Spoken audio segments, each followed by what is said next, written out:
What's going on, y'all? I'm your host, Aaron Lloyd, and this, as always, is The Creation Grounds. Before I get into our next guest, I just want to encourage you to like, subscribe, share with your family, your friends, anybody who you think will be encouraged, inspired, or be entertained by this podcast. Our next guest, Jessica Genadry, is a martial artist and an artist who really loves the show Avatar: The Last Airbender, and more specifically loves the character of Katara. Now they're supposed to be recreating this, and she's since put out a video campaigning for her dream role of Katara. This video has gone viral, and I saw the video, and after inviting her on the podcast and doing some research, I realized that some people really aren't happy about her even campaigning for the role in the first place. So on this episode, we talk about that a little bit. We talk about why some people aren't happy about her campaigning, why some people disagree, and where she stands. Has she grown a little bit? Does she understand where they're coming from? She talks about her experience and journey with martial arts. She talks about just her top 3 shows, and she even goes as far as to consider where people who are upset with her are, where they're coming from, and what she wishes they knew that they might not know. So enjoy this episode with Jessica Genadry, getting after her dreams, on episode 38. So I have Jessica Genadry with me. How you doing, Jessica? Hi, thanks for having me, Aaron. I'm doing great. Absolutely. Let's dive right in. So you have a heavy background in martial arts. How did you get initially interested in martial arts? When I was 10 years old, my brother took karate while I did dance and rhythmic gymnastics at the time. And I would always just sit on the sidelines and watch him. But one time I sat on the floor and I saw that there was a new instructor. And he walked up to me and he asked me a question. He said, "Would you like to grab a chair?" And I couldn't really hear him. I said, "What?" And he was like, "Would you like to grab a chair?" And I got a little shy and nervous, and I didn't really know what he said. So I was like, okay, I'm going to assume he's telling me to get on the mat. So I just bowed in, I got onto the mat, and I was in this little ballerina outfit and started punching and kicking. And he was like, okay. So ever since then, I've just been doing martial arts. I love it. Awesome. What other hobbies do you have outside of martial arts? Any other favorite hobbies? I love to make jewelry, and I love to dance. I love dances of all types, but my favorite is pole fitness and ballroom. Those are my top 2. Awesome. Those are world apart. Those are totally different. They are. Ballroom and cool. But so what is your favorite martial art? Because you have a wide range of things that you studied. Do you have any favorites, and why is it your favorite? Kempo karate is my favorite for sure.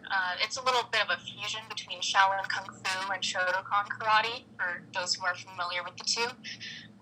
It's my favorite because I started with Kempo karate from the get-go, and I really like it because of its street application. I can really feel like I'm defending myself well with my knowledge of Kempo karate.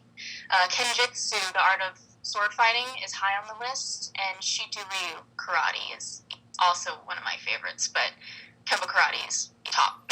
Kempo. Cool. Yeah.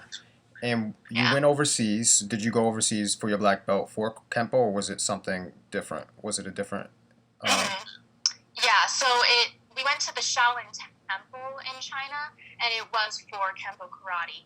Yeah, we went there to perform for the abbot, and it was such a special thing because it was the first time outsider students could perform for the abbot in history. Wow. So I'm just completely honored for the experience.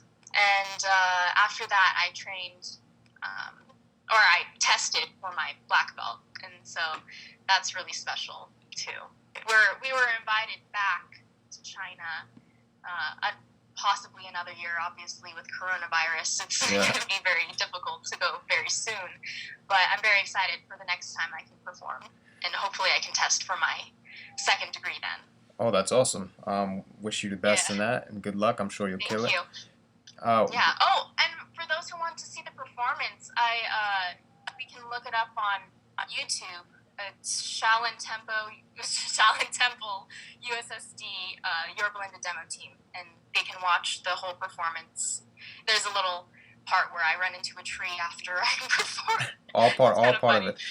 The tree was in the way. You got to take it out. You know what I mean? Yeah, it was in the way. But yeah, no, it was fun. So yeah, for those who want to watch, it's there. Awesome. And tell me about the day where you decided that you wanted to act. I just always wanted to act. My family friend Chloe and I used to make little at-home plays for our families. And one day I was walking in the mall with my mom, and we saw this little booth for this acting school called Barbizon. And it's a little acting and modeling school for people who want to get started in the industry. They give you opportunities to find agents and managers, and that's really how I got started at 10 years old. So I've been doing both acting and karate for 9 years now. That's awesome. And Thanks. you have a TikTok video that's gone viral of you basically campaigning to play Katara in Avatar: The Last Airbender. When you initially posted that, did you think that it would get the traction that it did? I don't think anybody could have predicted the immensity of the traction, but I did have confidence that it would get big, but I didn't think 11.4 million views big. I hoped it would get 1 million, and of course that's a huge accomplishment in and of itself. But I hope that this video could show off all the years of hard work that I put in for an opportunity like this. So I'm very thankful and glad that so many people acknowledged my hard work through this video. So. Absolutely. So tell me a little bit about Avatar. I just started watching it this year. For people who aren't familiar with Avatar: The Last Airbender, what is that about, and what makes that show so special and live in the hearts of so many people? Avatar is about a team of teenagers who need to refine their skills in martial arts to fight against the fascist ruler, Fire Lord Ozai, to save the four nations from total destruction.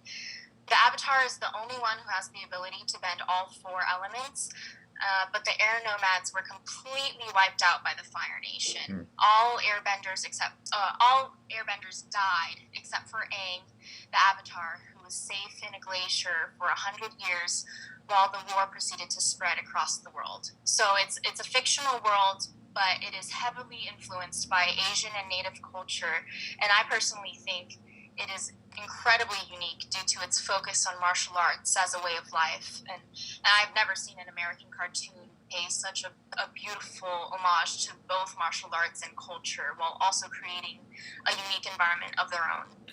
Beautiful. And what resonates with you specifically about Avatar: The Last Airbender? I imagine it's martial arts and just something that resonates with you. Yeah. 100%.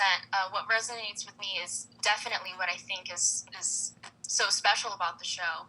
Their attention to martial arts and how they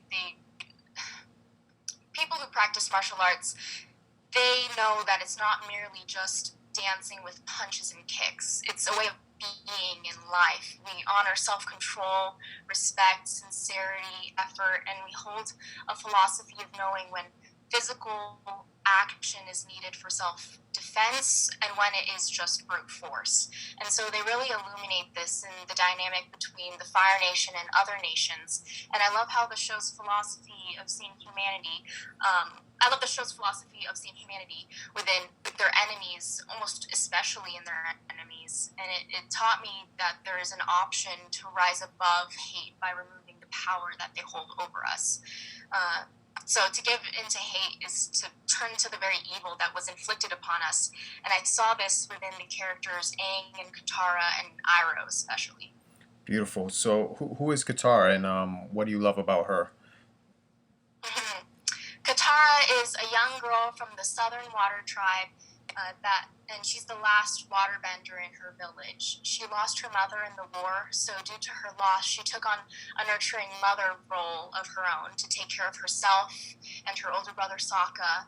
And she has this deep connection to family and tribe, and she learns to refine her waterbending skills on her travels. I really love her fiery spirit and her don't take no for an answer attitude, or take no, don't take no for an answer attitude. She has firm beliefs, and she's dedicated to mastering her bending, and so I really can admire this and relate to her on those Beautiful. terms. Yeah, it sounds like she's very tenacious. So bring me back to like the video when you started noticing it going viral. How did you feel? Exactly. Walk me through the post to when it started going viral and how you felt about that. I posted it, and I posted it later in the night. So when I went to sleep and I woke up, I noticed immediately on my phone that it went viral.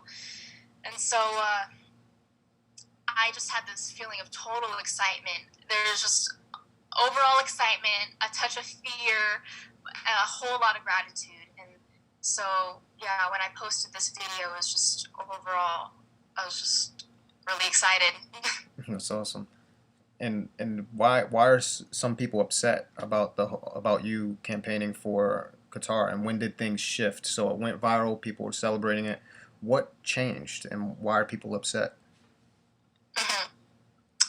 So some people are upset about my campaign because they feel it is inappropriate for an Asian actress to audition for the role because her character was loosely inspired by Inuit culture, and I'm Vietnamese to be specific.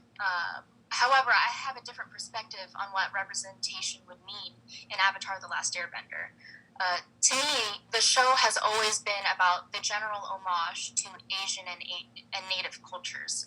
To me, it's never intending to highlight or clearly speak about specific cultures, but to beautifully encapsulate all of them in one fantasy show. So many disagree with my belief in that I'm fit to audition, though the creators themselves have been considering Asian and Native people for auditions for the show. Whether or not I'm actually truly fit for the role is up to casting, right? They ultimately know what they would want for their characters and who would be best fit for the show that they created, right? So yeah, to me, it's just a disagreement on what representation would mean. Got it. So, do you agree with them? Do they have a point? People that disagree. It sounds like you have a pretty great grasp. You love this character, and you are just basically campaigning for your shot at it. I don't.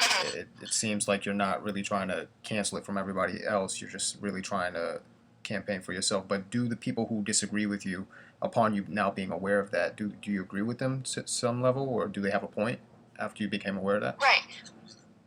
I agree that representation is so important, you know?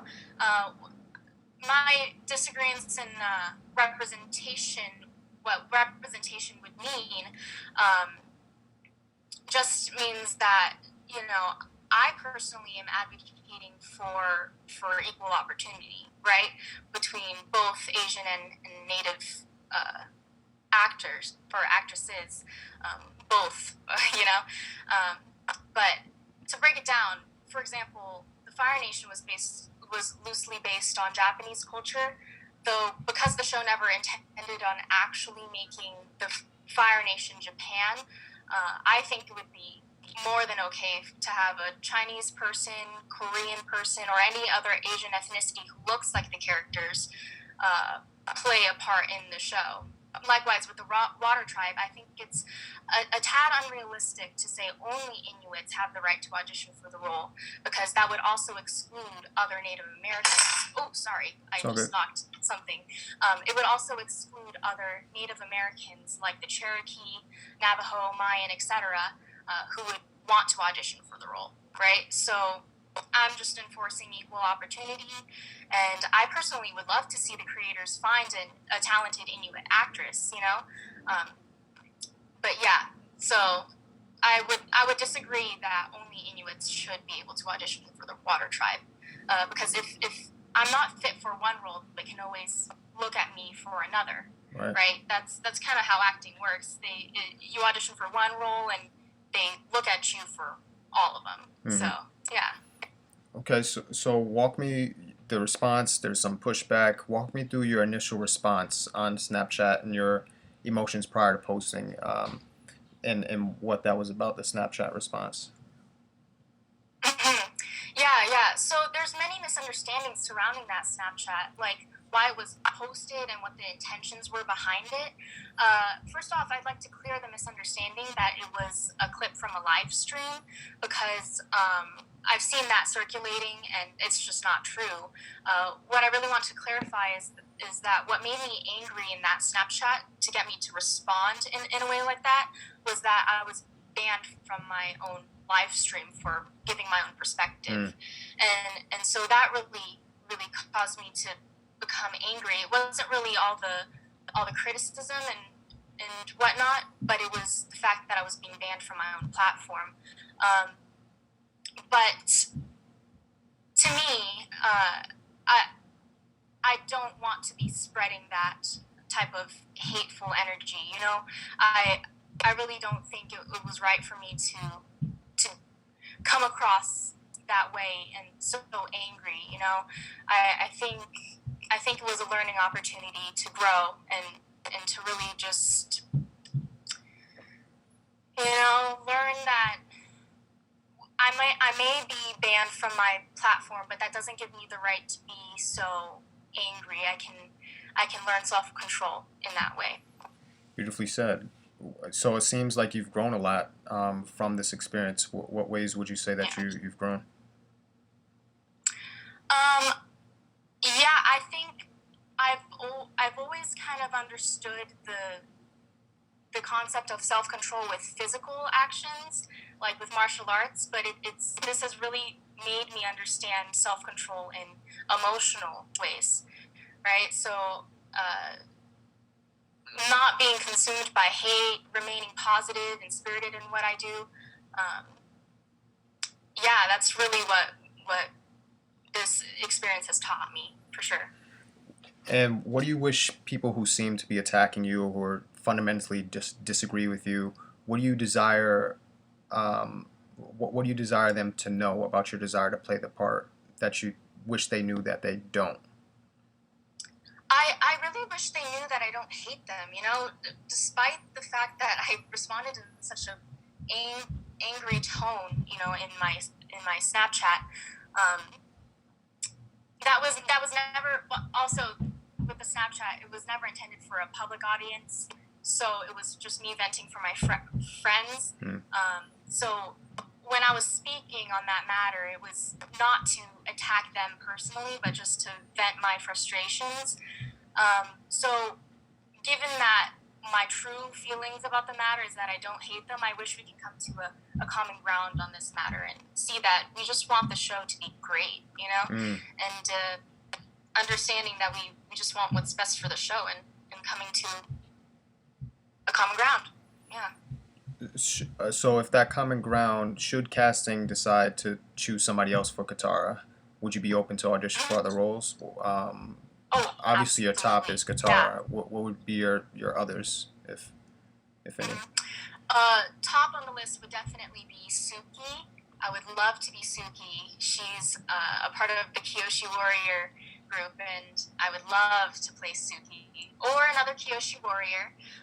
But whoever they would see me fit for, I would absolutely take on the role, for sure. Love it. And what 3 shows are you watching currently? But top 3 shows are Outlander. That one's amazing. That's on Netflix. Dead to Me. That one's on Netflix too. And I just finished Star Wars: The Clone Wars. So. Okay. Yeah. Cool beans. And so, if you had a billboard, maybe in Times Square, like a giant billboard that could be seen across the world, and every eyeball would see it, what would that billboard say?